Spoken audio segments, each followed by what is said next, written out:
Truth or Dare ×2. Blumhouse and SyFy both did Truth or Dare themed horror movies just months apart from each other. And today I'm going to explore which movie was better in a bloody movie battle. Stay tuned. Next on the Bloody Breakdown. Let's get creepy.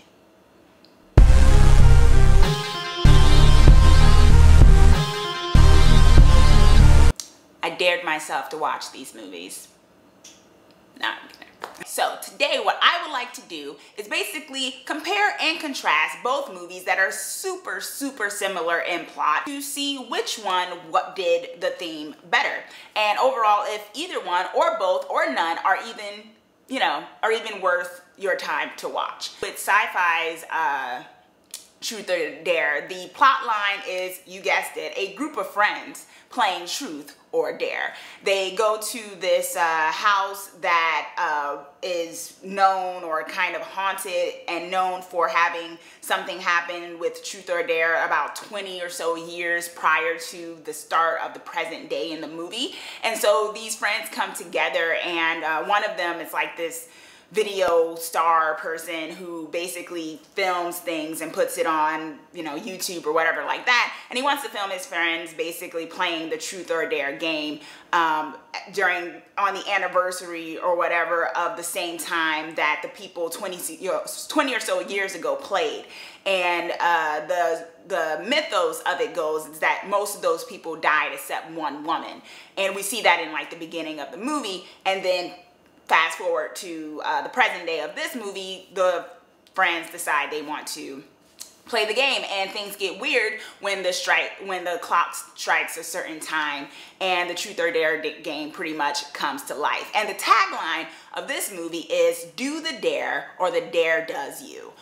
There is Blumhouse's Truth or Dare. Now with this Truth or Dare, you guessed it, it's a group of friends who decide to play Truth or Dare. But the difference with this one is that they are going on a spring break vacation right before their college graduation.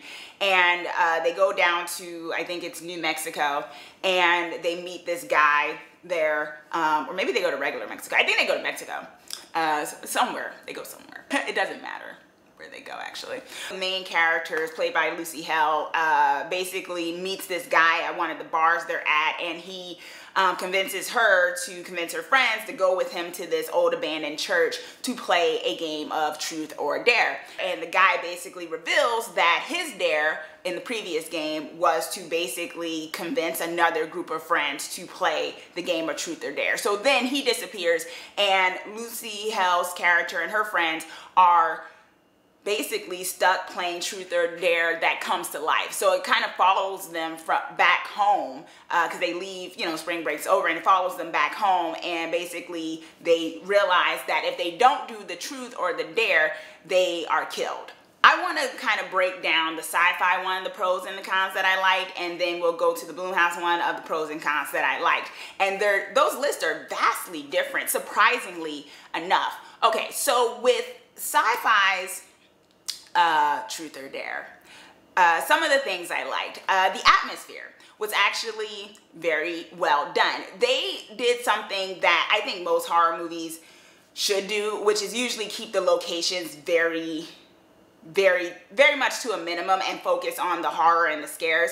And a good amount of the chunk of this plot happens in the house where the previous Truth or Dare game takes place. So a majority of the film takes place there, and it creates this really cool kind of haunted house vibe to it, but also it's not the haunted house, it's the game itself. So even if they do leave, I mean, it does follow them, but it's nice that they basically made, and maybe that was just for budget purposes, I don't know, but they made it so that most of it happened in this house, which was even creepier, like when they try to leave or the doors start changing. Characters, they were not insufferable. I mean, yeah, which can happen.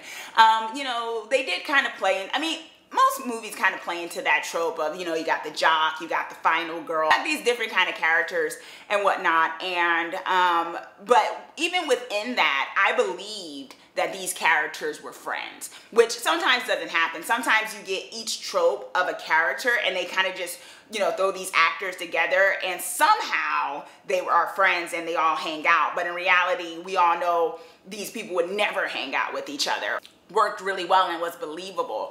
I thought it worked, and because it worked, because I did not hate them, and I've said it before, I actually cared about their plight, you know, the fact that they got sucked into this game and stuff went haywire, and they actually played it quite smart. You see that throughout the movie. When stuff starts to go left, they actually stop and try to figure it out, like, why is this happening? And it makes it so you can kind of root for the characters because it's like they're not completely like deserving to die in the sense of Darwinism.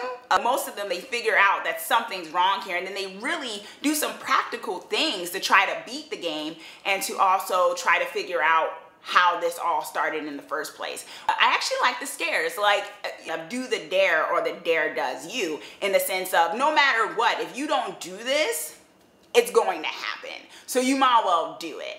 And I thought that was good because it kind of controlled, and this is the whole thing about the house, it kind of controlled the environment around you. So it's like, you know, if they told you to do something, it was like, well, if you didn't do it, it's still going to happen. So you might well do it and at least get to live. Gore, there were times when, of course, you know, with movies like that, they're gonna make you the dare or whatever the demon is or whatever, makes you do some kind of grotesque things like, you know, cut off someone's arm or, you know, poke your eye out or something like that. And that, even just anticipating the characters having to do that or deciding if they were going to do that, they did a very good job of making you kind of cringe.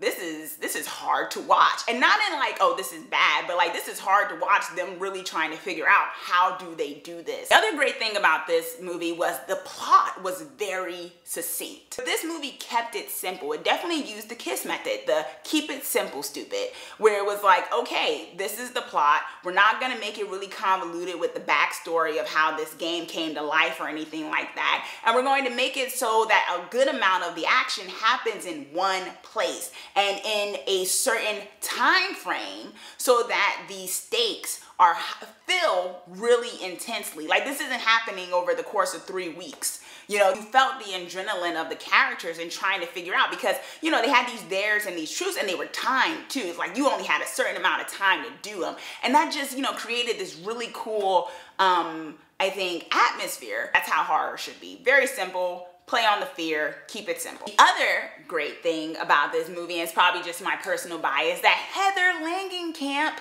Nancy from Nightmare on Elm Street, is all up in this movie, and I just thought, wow, horror legend. So those were a good amount of the pros, which I know you're probably surprised. This sci-fi movie, it seemed like a really legit like horror picture.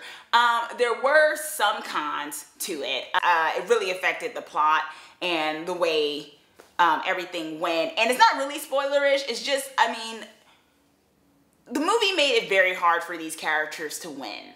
Like, even though they were smart, even though they figured out certain things to try to make the blow of the dares and the truths not so horrific at times, at the end, it was very obvious, not even at the end, but throughout, it was very obvious, this game does not want you to survive. Right? Like, of course the game doesn't want you to survive. That's the whole point of the game. Maybe it collects souls or something like that. And that's never really explained. But it was like, okay, if this is a game, there has to be a chance that these characters can win, even if it's really super slim. And there were certain moments where it was like, okay, they figured it out. And then the game would come back with something where it's like, well, someone has to die. Like, yeah, this game made it so you can't really win. The more recent one, the 2018 version of Truth or Dare, starring Lucy Hale and Tyler Posey and some other cool actors and actresses. I wanted to like this movie, and this movie, it was just doing way too much. So I'm gonna start with the pros because that's a short list. I got to look at Tyler Posey for about an hour and a half. That was nice. Big ups. I dug that. Yeah, that's a pro because I had to find something. The other pro was the special effects. I really dug, I mean, when I first saw the trailer for this movie, I actually really dug the whole, like, the real weird smile thing that they were doing whenever someone asked the truth or dare, kind of like playing a trick on the mind. I thought that was smart, and I dug it. So it made it increased the creepiness factor, but that was the only real creepiness factor it had going for it when it came to the atmosphere of this movie. But there were a few things that I thought was kind of product placement in this movie too. That was kind of obvious product places, which just kind of threw me off. But yeah, so they used Snapchat and stuff, so that was yeah, that worked. That created a certain vibe for them. Yeah, that was it for pros. So then we have the cons of this movie. Okay, the characters were not good.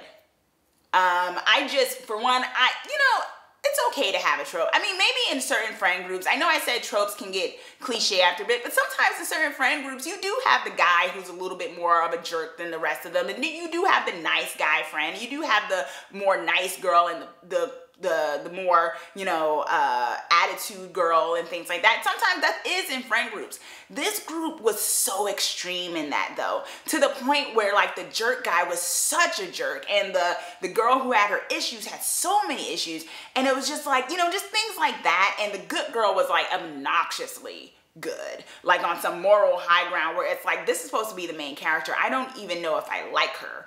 And they just went too extreme with those tropes to the point where I was like, I do not believe at all that these characters would hang out. Like there were times when they was like, my best friend was killed. I'm like, I don't believe that was your best friend. Why are these people your friends? Because I don't believe that, because they just created this dynamic where the chemistry was kind of off with these characters to the point where I didn't believe that they were friends. Not even the best friend duo in this movie, which is kind of hard to get past when the crux of the movie depends on this group of friends trying to survive. Way too much interpersonal drama to the point where it was like, you guys are being killed and haunted by this game. Do we really have time to talk about that thing that happened 2 years ago when you kissed so-and-so's boyfriend or something? I'm like, this is not believable. I know, stuff can come to the surface when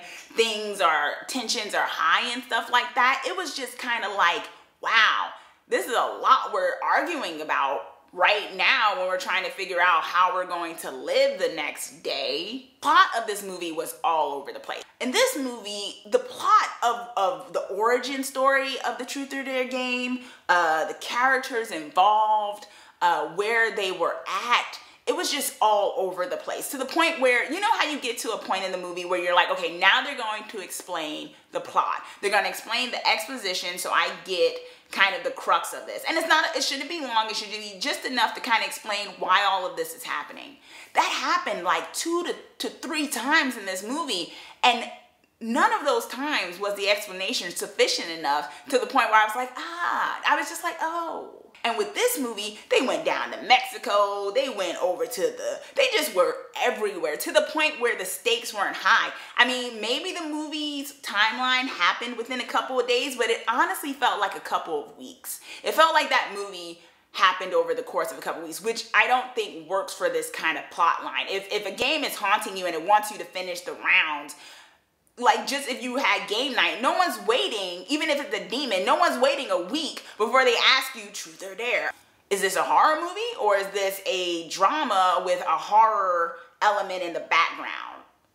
I don't know. The other big thing that they did that was just, a foul. It was a foul thing to do in a horror movie. They changed the rules. They changed the rules like halfway through. Or rather, they added something that wasn't established before as something to do or not do in order to survive. Suddenly, they added something else, and you were like, well, that wasn't a thing before, and then suddenly it's a thing. And you just don't do that. That's like, I feel like that's the equivalent of Jason, you know, haunts a crystal lake and he walks through the woods and somehow he really knows how to walk through the woods. And then suddenly, in the middle of it, Jason can fly. He has wings and he comes in your dreams and he kills you in your dreams. Like that was the equivalent where it was just like, wait a minute.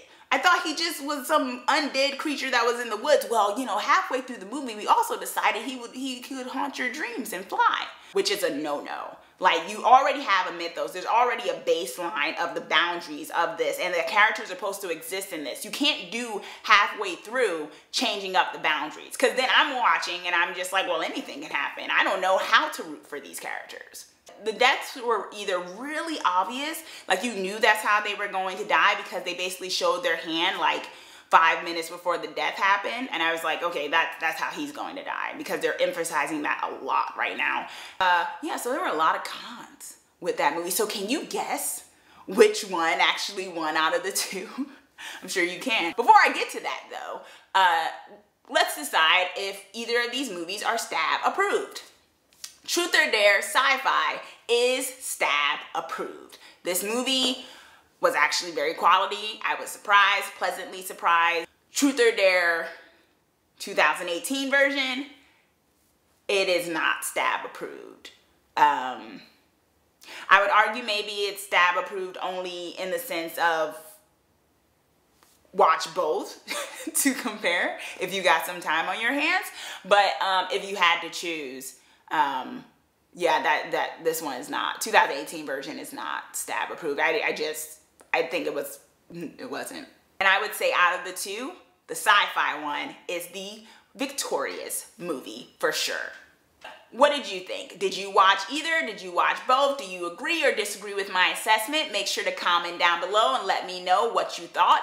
And if you have some recommendations for movies where I actually don't hate most of the people in the friend group, please let me know down below, and be sure to subscribe so that you are the first to hear about when I put out my new videos. Thanks for watching. Let's get creepy together.